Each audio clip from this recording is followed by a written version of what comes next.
Hi, it's Jay from Iridescent Tarot, back with some more sparkle for you.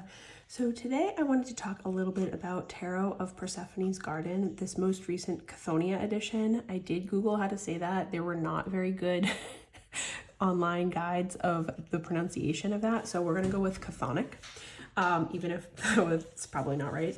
And so this is a curated art deck by Kara Small. Comes in this tuck box with one of those seals, which I won't be breaking because obviously. And this is another largely pre-Raphaelite / Victorian era curated art deck. We have seen quite a few of those come out in the recent years. We're talking Kara Small's other deck, Tarot of the Huntress, Tarot of Aphrodite, and the other decks made by that creator, Naked Truth Tarot. And in my mind, they are all kind of inspired by the Tarot of Delphi, and I have no idea if that's true. I'm not sure the timing of when that deck came out versus some of these other ones, but this image right here very much brings to mind the Tarot of Delphi, created by J.D. Hildegard Hinkle, who made Majestic Earth Tarot, which is my one of my top tarot decks. And if you want to learn more about that, you can watch my #OnlyOneDeck challenge. Considering that Tarot of Delphi is long out of print and most likely never coming back, I wanted to get my hands on a curated art deck that gave similar feel, was kind of as close as possible to get to that deck. And I felt like this Persephone's Garden was largely close. Now, we've all heard of people having issues with their videos being flagged for nudity, so I do have a decent sized stack here of cards that I will not be showing. There are plenty of other walkthroughs on Tarotube of this deck, so I'm just mostly going to be flipping through quickly and then talking about pairings and some of my other thoughts about the deck. So if you wanted to see every single card, I would recommend probably watching another flip through. This deck also comes with an Orphic hymn to Persephone.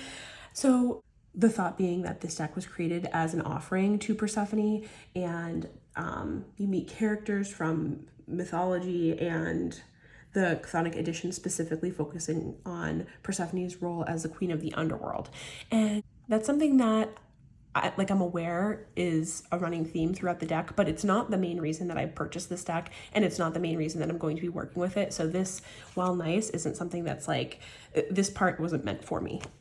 This edition does have the dark backgrounds with this ombre fade and the iconic pomegranates for Persephone. And this is a standard linen cardstock. Feels very similar to NPC linen, and it is standard tarot size.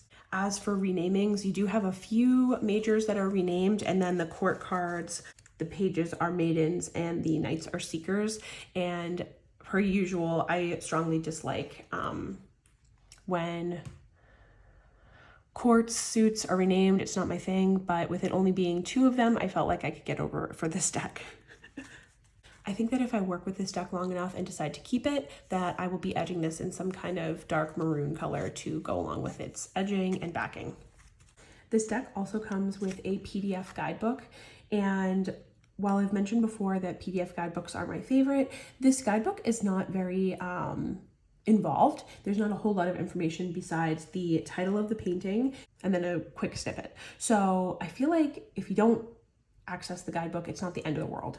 And then I have noticed that there are a few paintings that look a little bit less focused or blurry than the others. So this right here is a great example. The Empress, her face compared to the High Priestess, there is just some blurriness in a couple of the cards, but this one's kind of the same, but largely the images are clear. There's just a few that stand out to me. One of the things that I really appreciate is the figures that come outside of the frame, outside of the border. I really like decks that include little elements of curation in that way. The Fate card is one of the changes from the last edition to this edition that I don't love. She just looks very creepy to me, and it's making me think about, you know, the Wheel of Fortune in this card, Fate, a little bit differently than I normally would, which is good. I don't mind opening up, expanding my understanding, but it's just a little bit creepier than I might have liked. I love this Surrender card. Let's take a look at the guidebook for this one. The hangman is renamed to surrender in Persephone's garden. This person is buried in rose petals, looking up at their surroundings, seeing the world from a new perspective while surrendering to their current circumstances. I just think that's such a beautiful rendition of the hanged man. And so if you look here at death compared to fate, like the fate card to me is scarier than death. Like, yikes. I do like this death card. I only washi taped 2 little parts of nudity in this deck because I still really wanted to show the cards, because this temperance card is one of the reasons that I purchased this deck. This was changed from previous editions. I think this is unbelievably gorgeous. I love it. And I do like the meaning too. The guidebook, it says this, and I'm sorry for the pronunciation, but the Springs of Lethe, 1896, Ella Bedford. The River Lethe is one of the 5 rivers of the underworld. It is the river of forgetfulness, the threshold of conscious and unconscious. Stunning, 10 out of 10. And then I also really liked Lilith for the devil. In Persephone's garden, Lilith is the devil, not because she's a demon, but because she represents liberation and the reclamation of power. Choose to see the devil as the power to break free from the chains that bind you. I think that's a very empowering vision of the devil, and I think this image is stunning.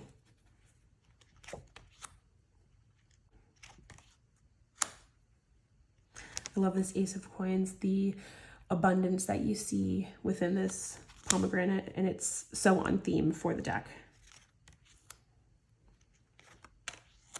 Sometimes I feel like I can get a little bit fatigued when I see the card in the deck and it's also on the packaging. This happens with all decks, it's not just this one, but I get like a little bit fatigued of seeing the same image.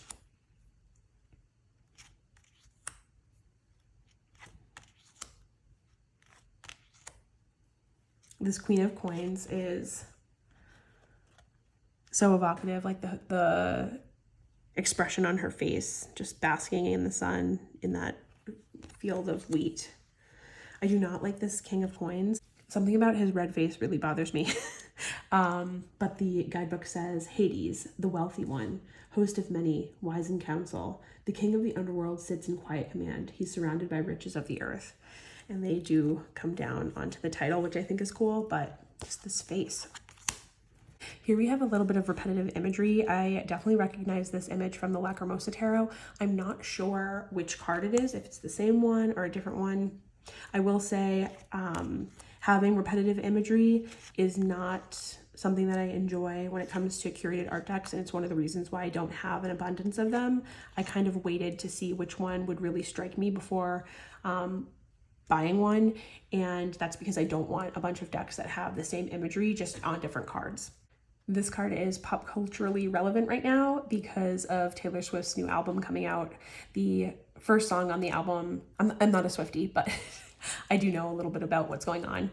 And the Fate of Ophelia music video features this painting titled Ophelia, 1852, John Everett Millay. Beautiful Ophelia has been freed from her anguish, and so the cycle ends. I think that's an apt description for the Ten of Swords.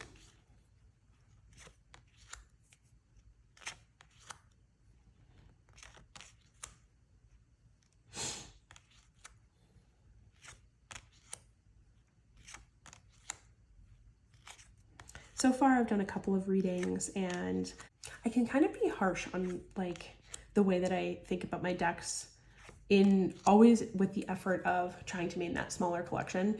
And so like I don't shy away from critiques from the decks that I purchase, and this one gave me a whole boatload of synchronicities right out of the gate. This Queen of Cups is also an iconic image. I love this. Here's another that I recognize from Lacrimosa. So having 2 repeating images doesn't quite bother me. I have to see how I feel about them in long-term use.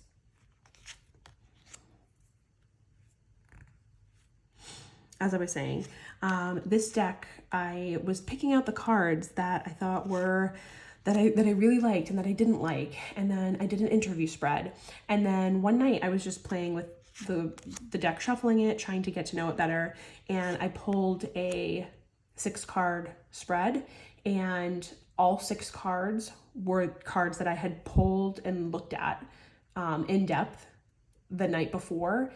So out of the 11 cards that I had looked at in depth the night before, the 6 that I had pulled after shuffling were from those 11. And I tried to figure out the math, and it was basically like a 1 in 125 billion chance of pulling those same cards like that. And so I was like, okay, this deck has more to tell me, and I need to kind of explore that. I also don't really like this King of Wands image. It's very creepy to me. So let's take a shuffle. This isn't with the whole deck, so it's not entirely accurate for a shuffle, but it's lovely. Lovely cardstock. I really enjoy the shuffle on this. Let's see if we get a jumper. We'll read the guidebook. Nice, the Fool. The maiden is Kor, which translates to maiden. It is Persephone's goddess of spring epithet and symbolic of the innocence and naivety that the traditional Fool embodies. So maybe me being naive and needing to take that jump, that leap with this deck to try to suspend disbelief a bit to really help me develop the relationship with this deck that I would love to see happen. So in my brain, I have this idea that I would really like to do a person, place, and thing spread, but I don't have all the decks that I need for that yet. I have Person, which is this Tarot of Persephone's Garden. I have Place, which is Majestic Earth Tarot. And then the thing or item, I think I would like to eventually get Chanel Day's Details Oracle. I think that'd be perfect. But for now, we're just gonna work with some of the decks that I have in my collection that might go well. I'm not sure how these will pair. I don't have a ton of curated art decks, like I said. So this is probably going to be the best match theme-wise. I don't know about the color. So we'll have to see how this goes. This is the Softest Shade Oracle by Rose Bay.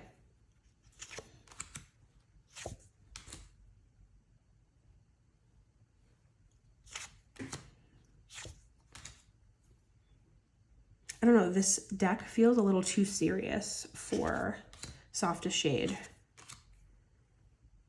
It's like this has a little bit too much fun, flirty, fresh energy, and this is a little too classic for it to work well together.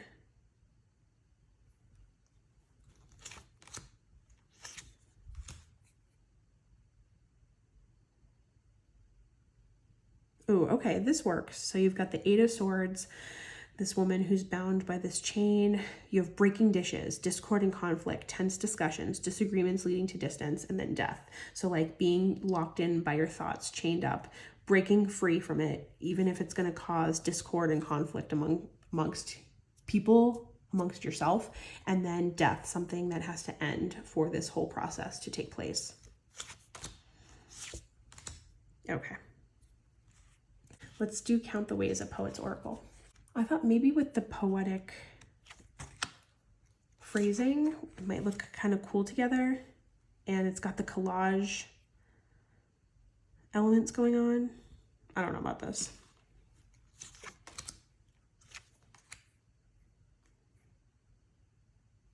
This does work. 7 of Swords. I will wait out till my thighs are steeped in burning flowers. And the Queen of Swords.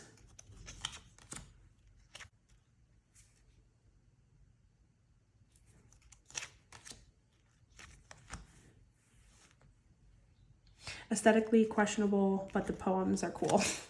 Dorian Virtue, Angel Therapy, Oracle cards. Something about this is giving very classical vibes. Yeah, I need to vacuum my fear away from this Wheel of Fate lady. Jesus.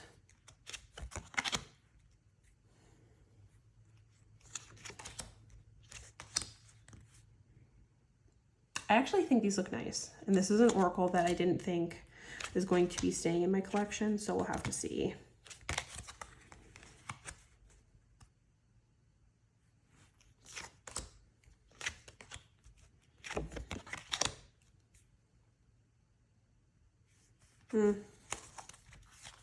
Just to try, let's see Sacred Creators.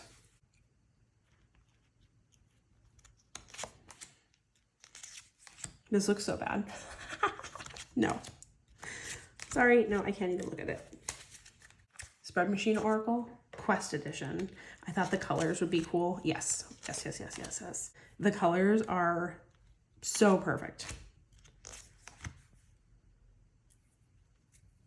This armor speaks to both of these. Like, where do you need to put on armor to protect yourself, protect your mind, protect your thoughts? Like, what are you doing to protect yourself? And then here, what armor do you need to take off in order to be able to live this lush, abundant life? What the hell? Whoa, this is cool. Surrender, poisoned solitude.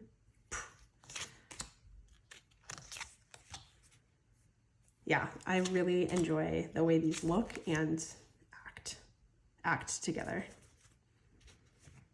We'll do a couple more.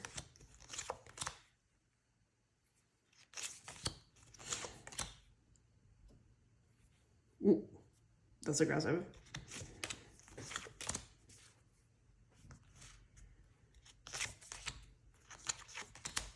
Okay, enough. Rose Alchemy Oracle. I thought because there's a decent amount of like floral motifs in this old artwork that it might look kind of cool.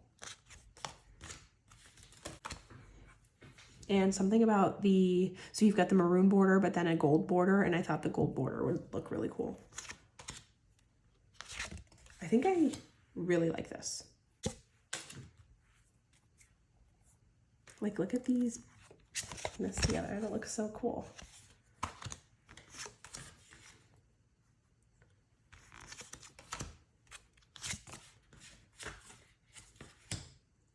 I like them.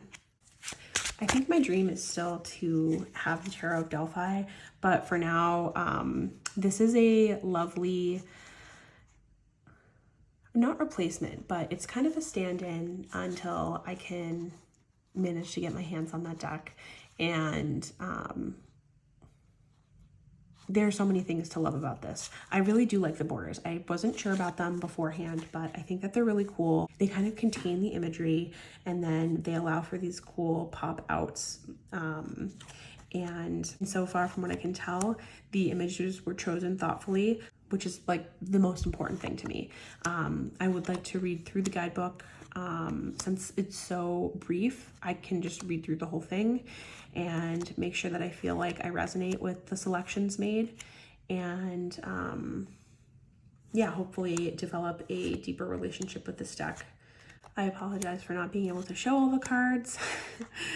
You know how it goes nowadays. So if you have any questions or comments, thoughts about the deck below, drop me a comment. Please like and subscribe. It really helps me out, and I will talk to you later. Signing out.